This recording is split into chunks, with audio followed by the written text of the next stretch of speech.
이 밤 이 자리를 허락하여 주시사 주님의 거룩한 은혜 성령 충만함 가운데 나아가게 해주심 감사드립니다. 주님의 뜻 하늘의 양식을 품고자 합니다. 우리에게 주신 하늘의 그 말씀을 우리 마음 가운데 품고자 합니다. 성령님 함께 하여 주시사 우리의 눈과 마음과 귀를 열어주시고 하나님의 뜻이 우리의 뜻이 되는 귀한 오늘 밤의 시간 될 수 있도록 인도하여 주시옵소서. 감사드리며 우리 주 예수 그리스도의 이름으로 기도드립니다. 아멘. 오늘 우리에게 주신 하나님의 말씀은 우리 신약 성경 빌립보서 4장 13절 말씀입니다. 빌립보서 4장 13절 말씀.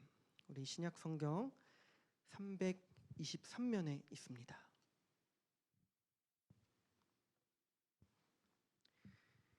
우리 빌립보서 4장 13절 말씀 우리 한 절 우리 다 함께 읽겠습니다. 내게 능력 주시는 자 안에서 내가 모든 것을 할 수 있느니라. 아멘. 여러분 혹시 영화 타이타닉을 기억하십니까? 많은 분들이 아주 잘 기억하는 영화이리라 생각됩니다. 우리 1997년에 나왔던 영화고요. 어느새 26년 된 영화입니다. 이 영화는 어쩌면 세계에서 가장 유명한 영화였다라고도 할 수 있는 것 같습니다. 우리 감독이 제임스 카메론 감독이었는데 당시 기록, 이 제작 당시의 기록으로도 가장 역대 많은 제작 비용이 들어간 영화였습니다. 당시의 기준으로요. 또 동시에 이제 영화가 이제 흥행되고 나서 역대 흥행 매출 1위에도 올라 있었는데 이 기록이 되게 오래 지속이 됐어요. 12년 동안 지속이 됐는데 그 기록을 깬 영화도 제임스 카메론 본인의 영화 2009년에 아바타로 기록을 깨기까지 타이타닉이 무려 12년 동안 역대 매출 1위에 있던 영화입니다. 지금도 거의 뭐 기준에 따라 다르지만 5손가락 안에 든다고 하네요. 또 당시 그 해에 이제 아카데미 수상 역대 아카데미 최다 수상 타이 기록도 갖고 있고요. 뭐 아무튼 이렇게 세계에서 가장 유명했던 인상 깊은 영화가 바로 이 타이타닉이라고 할 수 있습니다. 우리 영화의 소재가 무엇인지는 잘 아시죠? 타이타닉. 우리 1912년 그 당시에 세계에서 가장 큰 여객선이었던 이 타이타닉의 침몰 사건을 다룬 것이 이 영화입니다. 그때 이제 영화에 타고 있던 가상의 주인공, 남녀 주인공 레오나르도 디카프리오하고 케이트 윈슬렛 이 두 사람의 로맨스를 그린 내용이었습니다.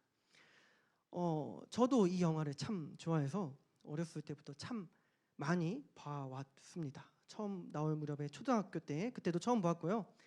또 이제 명절에도 이제 꾸준히 이제 TV에서 방영되면서 종종 보고 저 같은 경우는 이제 2012년에 영화관에서 다시 개봉을 했을 때에도 가서 영화관에서 보기도 했습니다. 또 이후에는 이제 유튜브로 보기도 하고요. 머릿속에 참 많은 장면들이 남아 있는 것 같아요. 배가 침몰할 때 각자의 방법만으로 각자의 모습만으로 덤덤하게 최후를 맞이하던 사람들 그 최후의 순간까지도 이 찬송가를 연주하던 사람들 내 주를 가까이 하게 함은 저는 이 찬양을 그때 듣고 초등학교 때 가장 좋아하던 찬양이었습니다.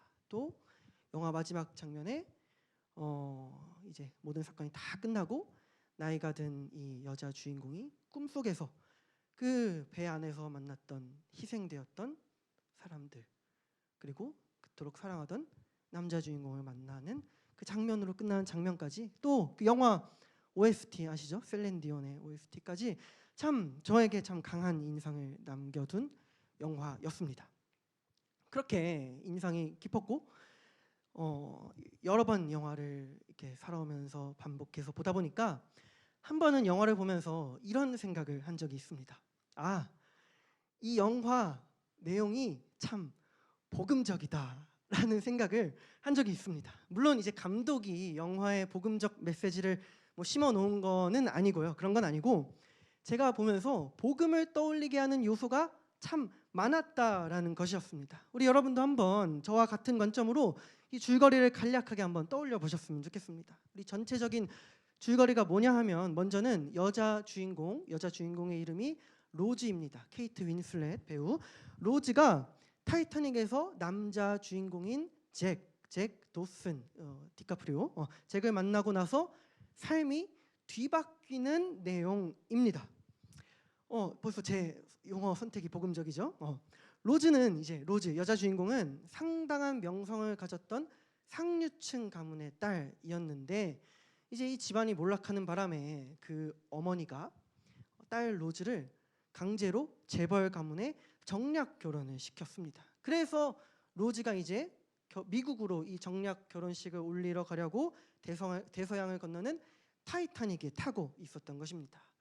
로즈는 이 세계에서 가장 큰 이 여객선에서 가장 좋은 객실, 이 1등석보다도 더 좋은 객실을 타고 있었습니다. 1등석은 여러 개 있는데 이 특등석, 초호화 특등실은 단 2개밖에 없었다고 합니다. 그 특등실에 로즈가 이제 타고 결혼식을 올리러 가고 있었습니다.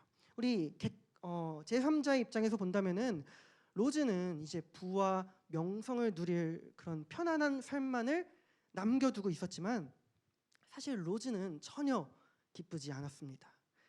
그 로즈에게는 결혼을 하러 가려고 타고 있는 이 타이타닉이 영화에서 표현으로는 노예로 팔려가는 노예선에 감금된 것과 같았다라고 로즈가 말합니다. 아무런 사랑 없이, 어떤 사랑 없이 팔려가는 그런 노예 같은 결혼식이었기 때문이고요. 또 이 약혼자, 함께 배에 타고 있는, 함께 특등실에 타고 있는 이 재벌 약혼자는 속물주의적이고 폭력적이고 비열한 사람이었습니다. 또 로즈는 그런 배에 어머니하고 약혼자하고 타서, 어머니도 이제 약혼자하고 뭐 똑같은 사람이었고요. 이 타고 또 여러 상류층 사람들과 함께 섞여서 있는 것이 로즈에게는 정말 고역이었습니다. 상류층 사람들, 헛된 욕망만을 추구하고 허례허식, 위선으로 가득 찬 그런 사람들과 그런 모습으로 살아가야 하는 그런 상류층의 방식, 그 방식으로 평생 살아가야 한다는 것이 로즈에게는 너무나도 절망적이었습니다. 게다가 로즈의 마음속에는 자유로운 삶에 대한 열망, 예술에 대한 열정, 그리고 진실된 사랑에 대한 그런 간절함이 있었지만 로즈에게 주어진 앞으로의 삶에서는 그 어떤 것도 누릴 수가 없는 상황이었습니다. 그런 삶의 방식으로 앞으로 살아가야 되는 이 자신의 처지에 로즈는 매우 절망했습니다. 모든 소망을 잃어버렸습니다. 결국 로즈는 모든 소망을 잃고 이제 배에서 홀로 밤에 배 끝으로 가서 뛰어내려서 목숨을 끊으려고 합니다. 그런데 그렇게 죽음밖에 남지 않았던 로즈의 삶에 이제 잭이 나타납니다. 죽음을 앞둔 그 순간에 잭이 나타나서 로즈를 구해줍니다. 그녀에게 다가와서 손을 내밀고 난간에서 떨어지는 그녀를 붙잡아서 목숨을 구해줍니다. 그때부터 로즈의 삶은 완전히 바뀌게 됩니다. 이 로즈를 구해준 잭, 디카프리오, 잭은 로즈와 정반대의 삶을 살던 사람이었습니다. 떠돌이였고요, 가난했습니다. 하지만 자유로운 삶을 살고 있었습니다. 타이타닉도 우연히 타게 됐죠. 로즈는 그런 잭을 만나서 그야말로 영화 같은 사랑을 겪게 됩니다. 노예처럼 팔려가는 그런 거짓된 사랑이 아니라 잭을 만나서 진실한 사랑을 경험하게 된 것입니다. 그리고 잭으로부터 새로운 삶의 방식을 배우게 됩니다. 이전에 속해 있었던 삶의 방식, 위선과 가식과 욕망으로만 작동하는 상류층의 삶의 방식이 아니라 자유롭고 진실되고 행복하고 자신의 열정을 마음껏 발휘할 수 있는 그런 삶을 잭으로부터 경험하게 됩니다. 그렇게 잭은 로즈에게 참 사랑을 알려준 것입니다. 그리고 배가 침몰할 때에 잭은 자기의 목숨을 다 바쳐서 로즈를 구해주고 차가운 바닷속에서 세상을 떠납니다. 그렇게 목숨을 건진받은 로즈는 이제 배에서 내려서 새로운 삶을 시작합니다. 이전의 삶, 욕망과 가식과 위선으로 가득 차 있었던 이전의 삶의 방식을 버리게 되고 거기로부터 도망쳐서 잭을 기억하면서 잭으로부터 배운 잭으로부터 경험하게 된 사랑과 자유의 방식으로 새로운 삶을 평생 행복하게 살아갑니다. 이것이 이제 영화의 내용인데요. 이 영화의 마지막 장면쯤에 참 인상 깊었던 부분이 있습니다. 이제 로즈가 이제 구조가 되고 구조선에 탄 로즈가 생존 명부에 이름을 작성합니다. 생존자를 파악해야 되니까요. 그때 로즈가 자기의 이름을 바꿉니다. 자기의 원래 이름을 이 생존 명부에 적는다면 이 약혼자하고 어머니가 자기를 다시 찾아낼 수 있기 때문에 로즈는 그들로부터 도망쳐서 새로운 삶을 살기 위해서 자신의 이름을 바꾸어서 적습니다. 그때 로즈는 자기를 살려주고 죽은 잭의 이름, 잭 도슨에서 성인 도슨을 가져와서 로즈 도슨으로 이름을 바꿉니다. 이전의 삶이 아니라 자기의 목숨을 구해주고 새로운 삶의 방식을 알려준 잭의 이름으로 살아가는 것입니다. 여러분, 우리도 예수 그리스도의 이름으로 살아가는 사람들입니다.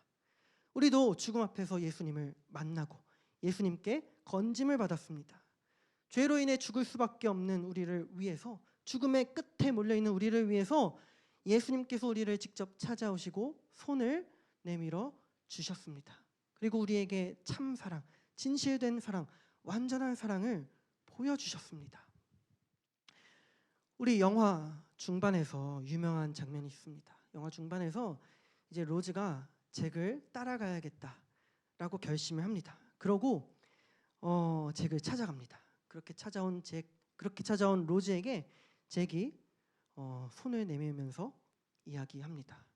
You trust me. 나를 믿나요? 그 손을 붙잡은 로즈를 이제 잭이 뱃머리로 끌어올리고 하늘을 나는 듯한 그 명장면, 우리 타이타닉 하면 모두들 생각하시는 그 명장면을 잭이 로즈에게 선사해 줍니다. 그녀가 꿈꾸고 있던 자유로운 삶을 잭이 한껏 보여주는 것입니다. 여러분, 우리에게도 마찬가지입니다. 예수님께서도 우리에게 새로운 생명의 삶을 주시면서 우리에게 물어보십니다. 나를 믿느냐?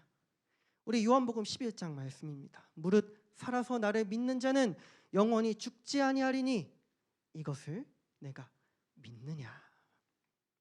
여러분, 우리는 우리를 살려주신 예수님을 믿고 새로운 삶의 방식을 살아가는 사람들입니다. 잭을 만난 로즈의 삶이 완전히 뒤바뀌었듯이 우리도 마찬가지입니다. 죄로 인해서 죽음으로 갈 수밖에 없었던 이전의 삶의 방식이 아니라 예수님께서 가르쳐주신 새로운 삶의 방법을 따르고자 하는 사람들, 그 사람들이 바로 우리입니다. 우리 여러분, 우리에게 새로운 삶이 무엇이죠? 우리에게 새로운 삶은 바로 하나님 나라입니다. 하나님께서는 우리를 친히 하나님 나라, 그분 나라의 백성으로 삼아주셨습니다. 그리고 예수님을 그 나라의 통치자, 왕으로 보내주시면서 우리가 그분 나라의 백성임을 선포하셨습니다. 우리 한 나라의 국민이 그 나라의 법과 규칙을 따르듯이 우리는 더 이상 이 세상의 원리, 이전에 우리가 따르던 죄의 원리를 따르는 사람이 아니라 이제는 하나님 나라의 원리를 따르는 백성이 되는 것입니다. 이처럼 우리는 새로운 삶인 하나님 나라를 살아가는 백성들입니다. 사실 우리는 이 하나님 나라, 다른 말로 이 천국이라 한다면 이렇게 생각하기도 합니다. 천국, 지금 이곳과는 아무 상관없는 어디 저 하늘, 우주 바깥 어딘가에 있는 미지의 공간이라거나 혹은 우리가 죽은 이후에 가는 다른 세상을 의미한다, 그것만을 의미한다라고 생각하기도 합니다. 그런데 예수님께서는 이 하나님 나라, 이 천국을 복음서에서 수도 없이 설명해 주시면서 이렇게 표현하십니다. 하나님 나라가 우리에게 온다라고 표현을 하십니다. 예수님께서는 우리가 저 먼 공간 어디로 너희가 가야 한다라고 하시기보다는 하나님 나라가 너희에게, 여기에게 온다, 너희에게 임한다, 하나님 나라가 가까이에 왔다라는 표현을 아주 많이 하십니다. 우리 예수님께서 처음 복음을 전하는 그 사역을 시작하실 때부터 예수님께서 이렇게 말씀하십니다. 마가복음 말씀입니다. 때가 찼고 하나님의 나라가 가까이에 왔으니 회개하고 복음을 믿으라. 예수님께서는 하나님 나라가 저 먼 곳에 있고 우리가 거기로 가야 하는 것이 아니라 우리에게 가까이 왔다. 지금 이 땅에 하나님 나라가 이루어진다라고 선포하신 것입니다. 또 예수님은 그 하나님 나라가 이제 우리 안에 있다라고 말씀하십니다. 우리 누가복음 말씀입니다. 바리새인들이 하나님의 나라가 어느 때에 임하니까 묻거늘 예수께서 대답하여 이르시되 하나님의 나라는 볼 수 있게 임하는 것이 아니요 또 여기 있다 저기 있다고도 못하리니 하나님의 나라는 너희 안에 있느니라. 여러분, 그렇기 때문에 우리는 이 땅에 이루어지고 있는 하나님 나라를 바로 지금 살아가고 있는 백성들입니다. 예수님 다시 오실 그 마지막 날에 완전히 이루어지게 될 하나님 나라가 우리 안에 이미 시작되어 있는 것입니다. 우리에게 주신 새로운 삶과 새로운 삶의 방식은 우리가 죽은 이후에 저 먼 곳 어딘가에서 시작되는 것이 아니라 바로 지금 여기, 바로 여기가 하늘나라 하나님의 나라인 것입니다. 그렇다면 이제 그 나라의 백성된 우리가 따라야 할 하나님 나라의 삶의 방식은 무엇입니까? 라고 우리가 묻는다면 그것은 예수님의 모든 가르침이다라고 할 수 있습니다. 예수님께서 가르쳐 주신 그 모든 것이 하나님 나라 삶의 방법이라고 할 수 있습니다. 복음서에 기록된 예수님의 가르침과 그 많은 설교들의 핵심 주제는 하나님 나라입니다. 그 예수님께 배운 사도들이 사도행전에서 각지를 다니면서 전한 핵심도 마찬가지로 하나님 나라입니다. 우리 예수님께서 가르쳐 주신 기도, 주기도문에서 가장 중요한 간구도 하나님의 나라가 오게 하소서, 하나님 나라이고, 또 예수님께서 승천하시기 직전에도 제자들과 머물면서 제자들에게 하나님 나라의 일들, 하나님 나라에 대해서 말씀하셨다, 가르치셨다라고 나와 있습니다. 이처럼 예수님께서는 이 땅에 오셔서 처음부터 끝까지 우리에게 하나님의 나라와 그 삶의 방식에 대해서 가르쳐 주셨습니다.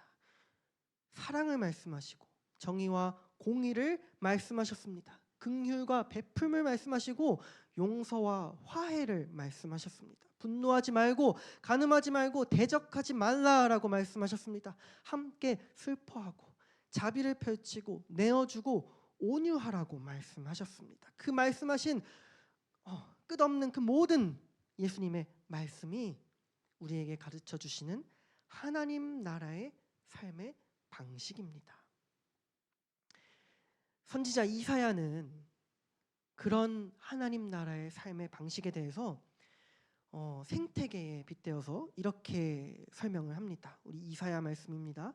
마치 늑대와 양이 함께 사는 것, 표범과 어린 염소가 함께 사는 것, 송아지와 어린 사자가 함께 사는 것, 소와 곰이 함께 먹고 어린 아기가 독사굴에 있어도 안전한 것과 같다. 그것이 하나님 나라와 같다라고 이사야 선지자는 말합니다.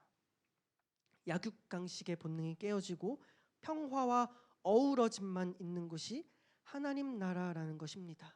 우리 인간에게는 바꿔서 표현을 하면은 죄의 본능을 따르지 않고 사랑과 평화로만 살아가는 것이 하나님 나라 삶의 방식인 것입니다. 여러분, 우리 그러한 하나님 나라를 살고 있습니까? 그러한 삶을 살고 있습니까?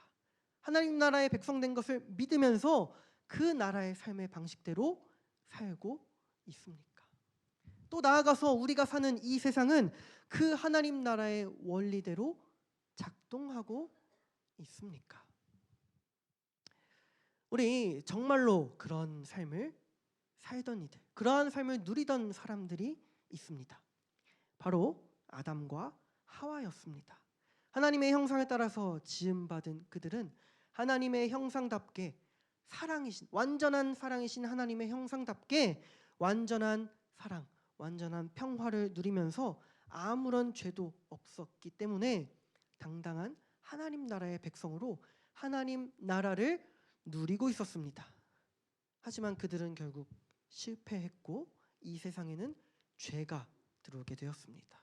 우리 모든 인간에게 있는 하나님의 형상은 죄로 오염되었고 이 세상은 어느새 죄의 원리에 지배받는 곳이 되었습니다. 하나님 나라 삶의 방식은 다 깨져버리고 모든 인간은 결국 그 죄로 인해서 하나님 나라를 누리지 못하는 존재, 결국 심판받아서 죽을 일만 남게 된 그런 존재가 되었습니다. 이 세상의 모든 사람들 그리고 우리가 하나님 나라의 원리대로 살지 못하고 또 그것을 제대로 알지도 못하는 그런 실패자가 된 것입니다. 하지만 그렇게 죄와 죽음만이 남아있는 우리를 위해서 예수님께서 우리를 직접 찾아오셨습니다. 그리고 하나님 나라가 우리에게 가까이 왔다, 우리에게 시작되었다라고 선포하시고 그 나라의 삶의 방식이 무엇인지 아주 분명하고 똑똑하게 가르쳐 주셨습니다. 또 뿐만 아니라 예수님께서는 직접 그 삶의 방식의 완전한 표본이 되어주셨습니다. 스스로 그 삶을 완벽하게 보여주신 것입니다. 어떠한 죄도 없고 완전한 의로운 그 모습을 예수님께서 직접 보여주셨습니다. 예수님께서는 어떤 죄도 없고 완전히 의로우신 분이기 때문에 하나님 나라를 누릴 수 있는 그 사람의, 그 자격의 완벽한 표본이 되시는 것입니다. 이처럼 예수님께서는 하나님 나라의 삶의 방식을 완전하게 가르쳐 주셨을 뿐만 아니라 그 나라의 통치자, 그 나라를 다스리는 왕으로서 우리에게 직접 그 삶의 방법을 보여주신 것입니다. 완전한 의, 완전한 선, 완전한 사랑을 직접 보여주신 것입니다. 그리고 우리에게 손을 내밀면서 말씀하십니다. 나를 따라오거라. 나를 따라오거라. 그렇기 때문에 우리는 이렇게 찬양하는 것입니다. 완전하신 나의 주님, 그 완전하신 의의 길로 나를 인도하소서. 그렇게 인도하신 모든 일, 주님의 영광, 주님을 경배합니다 라고 우리는 고백할 수 있는 것입니다. 여러분, 이것이 우리의 새로운 삶의 방식입니다. 죄와 죽음이 끝인 이 세상의 삶의 방식을 따라가는 것이 아니라 예수님께서 가르쳐 주시고 보여주신 대로 하나님 나라의 원리를 따라 행하면서 하나님 나라의 풍성한 복과 은혜를 누리는 것이 우리의 새로운 삶, 이전과는 다른 완전한 새로운 삶이 되는 것입니다. 그런데 문제는 우리에겐 여전히 그것이 쉽지 않아 보인다는 것입니다. 우리는 여전히 죄의 원리의 지배를 당하는 것 같기 때문에 새로운 방식을 살고자 하는 우리의 신앙은 여전히 우리에게 힘든 길로 다가옵니다. 우리는 결심합니다. 예수님을 믿는다. 하나님 나라의 백성답게 살겠다라고 결심하지만 하나님 나라의 그 원리를 따라가는 것이 우리 삶의 가장 먼저가 되기보다는 내 만족과 욕심을 채우는 것이 우선시 될 때가 더 많기 때문입니다. 또 우리가 이미 하나님 나라를 살고 있다라고 듣고 고백하고 믿는다라고 말하긴 하지만 막상 그 나라가 눈에 보이지는 않는 것 같고 그 나라 방식을 따라 사는 것보다는 믿지 않는 사람처럼 살아가는 것이 혹은 죄와 이 세상의 방식을 따라가는 것이 훨씬 더 만족스러워 보이고 훨씬 더 편안해 보이기 때문입니다. 예수님의 말씀이 무엇인지 머리로는 알고 그 가르쳐 주시고 보여주시고 때로는 우리에게 맛보게 하신 그 사랑이 뭔지는 알 것 같으면서도 막상 내가 변하고 내가 그렇게 사라지는 것은 또 다른 문제로 우리에게 여겨집니다. 이처럼 하나님 나라의 삶의 방식으로 산다라는 것은 이사야 선지자의 말처럼 늑대와 양이 함께 살고 아기가 독사굴에서 안전할 수 있다는 것처럼 우리에게 말도 안 되는 일로, 불가능한 일로 여겨지는 것입니다. 하지만 그럼에도 우리는 절망할 필요가 없습니다. 우리는 낙심할 필요가 없습니다. 우리는 그럼에도 그 불가능해 보이는 하나님 나라의 삶을 소망하는 것을 결코 포기할 필요가 없습니다. 왜냐하면 예수님께서 이 땅에 오셔서 그저 가르침만 주고 가신 것이 아니기 때문입니다. 예수님께서는 그저 우리에게 완벽한 표본을 주시고 가르쳐 주시고 끝 돌아가신 것이 아니기 때문입니다. 마치 예수님께서 자 얘들아 잘 봐. 이렇게 살아야 돼. 나처럼 살면 돼. 알았지? 나 돌아올 때까지 잘 하고 있어. 안녕. 하고 돌아가신 것이 아닙니다. 예수님 하신 일은 결코 이런 것이 아닙니다. 만약에 그러하다고 하면은 만약에 정말로 예수님께서 그저 하나님 나라의 삶의 방식을 자 보여주시고 자 가르쳐 줄게 하고 끝난 것이 전부라면 그렇다면 예수님은 그냥 수많은 시대를 거듭해 오는 동안 수없이 있어왔던 훌륭한 성인들과 크게 다를 바가 없는 분이 되어 버립니다. 하지만 예수님께서 우리의 유일한 구주가 되시는 이유는 우리가 그 새로운 삶의 방식으로 진짜로 정말로 그렇게 살 수 있도록 우리에게 능력을 주시기 때문입니다. 예수님께서는 십자가에서 죽으시고 다시 살아나심으로 우리의 죄의 문제를 완전히 해결해 주셨습니다.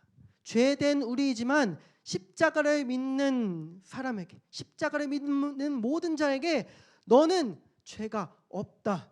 아니다. 너는 의롭다. 너는 나처럼 의롭다라고 판결받게 길을 열어주신 것입니다. 그리고 예수님께서는 우리가 정말로 의롭게 살 수 있도록 우리가 정말로 하나님 나라의 백성답게 진짜 그렇게 살 수 있도록 우리에게 능력을 주셨습니다. 그 능력이 무엇입니까?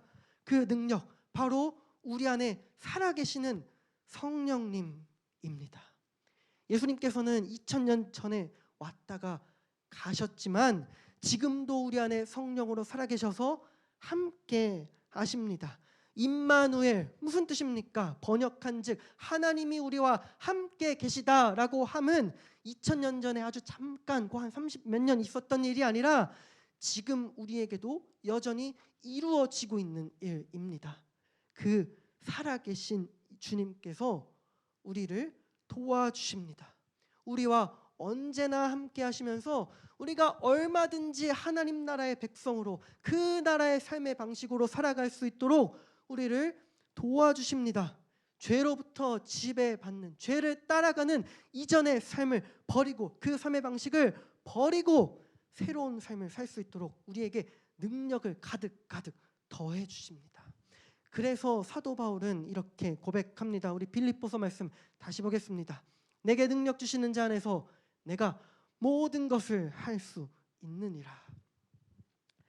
사도 바울은 이렇게 고백하는 것입니다. 내가 세상의 유혹과 인간적인 힘겨움에 흔들리지 않고 그 길이 힘겨워 보일지라도 그 어떤 때나 견디면서 하나님의 백성답게 살 수 있도록 우리 주 예수님께서 능력을 주신다라고 고백하고 자랑하는 것입니다. 내가 모든 것을 할 수 있느니라.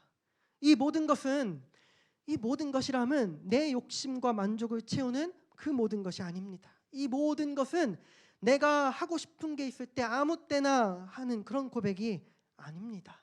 사도 바울은 지금 내가 하나님의 백성답게 사는 그 모든 것이 가능하다. 성령의 능력 때문에 나는 얼마든지 하나님의 백성답게 살 수 있다라고 고백하는 것입니다. 이것이 우리의 자랑이요 믿음이 되기를 소망합니다. 우리 안에 살아계신 우리 주 예수 그리스도의 능력으로 우리는 하나님의 백성답게 하나님의 나라를 살아가는 것입니다. 우리 이 찬양이 있습니다. 주 예수와 동행하니 그 어디나 하늘나라. 우리 주 예수와 동행하니 그 어디나 하늘나라라는 고백이 바로 우리의 고백이 되는 것입니다. 죄된 우리에게 새로운 삶을 살게 해주신 그 은혜 앞에 감사드리기 원합니다. 우리가 정말 하나님 나라의 백성으로 살 수 있게 도와주시는 그 성령의 능력을 의지하는 거룩한 우리 주의 백성 되시기를 간절히 소망합니다. 아멘. 기도하겠습니다. 하나님 아버지 감사합니다. 죄된 우리에게 찾아오셔서 주님의 그 십자가 은혜로 죄와 사망을 이기시고 우리에게 영원한 삶을 주셔서 감사드립니다. 우리는 이제 그것을 믿는 자로서 죄의 원리가 지배하는 이전의 삶이 아니라 주의 백성으로 새로운 삶을 살아가는 그런 주의 백성임을 고백합니다. 하지만 주님, 우리는 여전히 연약해서 세상의 죄와 유혹에 여전히 얽매여 있음을 고백합니다. 주의 백성된 삶을 가르쳐 주셨지만 죄된 이전의 삶을 버리지 못하고 여전히 내 욕심과 세상적인 편안함을 우선시하고 있음을 고백합니다. 하지만 주님께서 우리에게 성령님을 보내주시고 오늘 우리 안에 살아계셔서 함께하고 계심을 우리가 믿습니다. 그 능력을 의지하며 주의 백성된 삶을 살아갈 수 있도록 우리를 도와주시옵소서.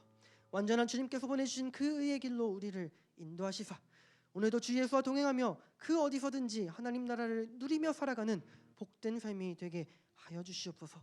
내게 능력 주시는 자 안에서 우리는 얼마든지 주의 백성으로 살아갈 수 있음을 믿습니다. 우리에게 능력 주시는 그 하나님을 찬양합니다. 행하신 모든 일 주님 영광 받아 주시옵소서. 이 모든 말씀 우리 주 예수 그리스도의 이름으로 기도드립니다.